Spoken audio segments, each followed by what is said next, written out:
भोपाल को पहले भोजपाल कहा जाता था, जिसका नाम राजा भोज के नाम पर पड़ा था। राजा भोज 11वीं शताब्दी में परमार वंश के शासक थे। उन्होंने एक विशाल झील, आज की बड़ा तालाब या भोपाल झील बनवाई थी, ताकि सूखे की समस्या का समाधान किया जा सके। यह क्षेत्र बौद्ध काल से ही मानव बस्ती के लिए जाना जाता रहा है। राजा भोज के बाद यह क्षेत्र कई अफगान और मुगल शासकों के अधीन रहा। 18वीं शताब्दी में एक अफगान सैनिक दोस्त मोहम्मद खान ने आधुनिक भोपाल शहर की नींव रखी। उन्होंने मुगलों की सेवा के बाद इस क्षेत्र में अपनी सत्ता स्थापित की। 1737 से लेकर 1947 तक भोपाल एक नवाबी रियासत रही। खास बात यह है कि यहाँ 4 बेगमों ने शासन किया। 8 कौदसिया बेगम 2, सिकंदर बेगम 3, शाहजहां बेगम। महिला शासकों ने शिक्षा, स्वास्थ्य, रेलवे और महिला सशक्तिकरण के लिए कई क्रांतिकारी कदम उठाए। नवाबी दौर में भोपाल एक विकसित और सांस्कृतिक रूप से समृद्ध राज्य बन गया था।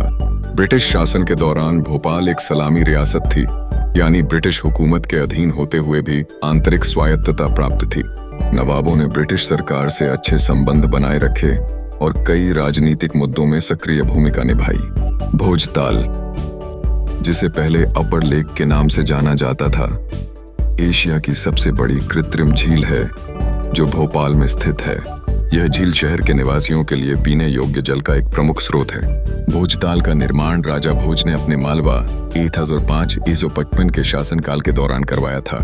उन्होंने अपने राज्य की पूर्वी सीमा को सुरक्षित करने के लिए भोपाल शहर की स्थापना की थी, जिसे उस समय भोजपाल कहा जाता था और यह उन्हीं के नाम पर रखा गया था। यह झील कोलांस नदी पर एक मिट्टी के बांध का निर्माण करके बनाई गई थी। वर्ष 1965 में झील के दक्षिण पूर्वी कोने पर भदभदा नामक स्थान पर एक 11 द्वारों वाला बांध बनाया गया, जिसे भदभदा डैम कहा जाता है, और अब यह झील से कालियासोत नदी की ओर जल के निकास को नियंत्रित करता है। झील के दक्षिण में वन विहार राष्ट्रीय उद्यान है, पूर्व और उत्तर में मानव बस्तियां हैं तथा पश्चिम में कृषि क्षेत्र फैले हुए हैं। अपर लेक, भोजताल के बारे में विस्तृत जानकारी। भोजताल का निर्माण राजा भोज द्वारा करवाया गया था। एक प्राचीन मान्यता के अनुसार राजा भोज को चर्म रोग हो गया था और कई वैद्यों ने उन्हें सलाह दी कि वे ऐसी झील में स्नान करें जिसमें 366 नदियों का जल मिला हो। इसलिए उन्होंने एक विशाल जलाशय बनवाया जो आज का भोजताल है। यह झील कोलांस नदी पर एक मिट्टी का बांध बनाकर बनाई गई थी।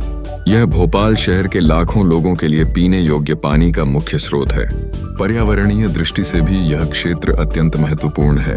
यह झील आसपास के तापमान को नियंत्रित करती है और जैव विविधता को बनाए रखने में सहायक है। झील के पास स्थित वन विहार राष्ट्रीय उद्यान में कई प्रकार के वन्य जीव जैसे बाघ, तेंदुआ, हिरण, मगरमच्छ आदि पाए जाते हैं। झील में नौका विहार, बोटिंग, पक्षी दर्शन, बर्ड वॉचिंग और फोटोग्राफी जैसे पर्यटन गतिविधियां होती हैं।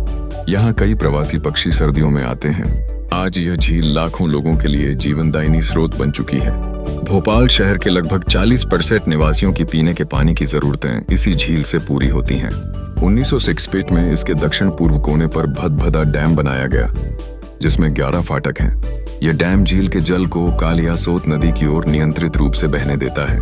भोजताल के किनारे बसा है वन विहार राष्ट्रीय उद्यान, जहां बाघ, तेंदुआ, मगरमच्छ, हिरण और अनगिनत पक्षी आपको प्रकृति की गोद में ले जाते हैं। हर साल हजारों प्रवासी पक्षी इस झील में आते हैं, जिससे यह पक्षी प्रेमियों और फोटोग्राफरों के लिए भी एक स्वर्ग बन जाता है।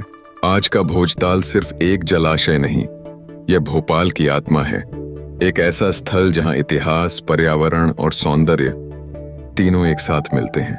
यह झील हमें सिखाती है कि प्रकृति और मानव का संबंध कितना पुराना और कितना गहरा है। तो अगली बार जब आप भोपाल जाएं, भोजताल के किनारे कुछ पल जरूर बिताएं। यह नज़ारा सिर्फ आंखों को नहीं, आत्मा को भी सुकून देता। आप सुन रहे थे भोजताल की कहानी। अगर आपको यह जानकारी पसंद आई हो तो जरूर साझा करें।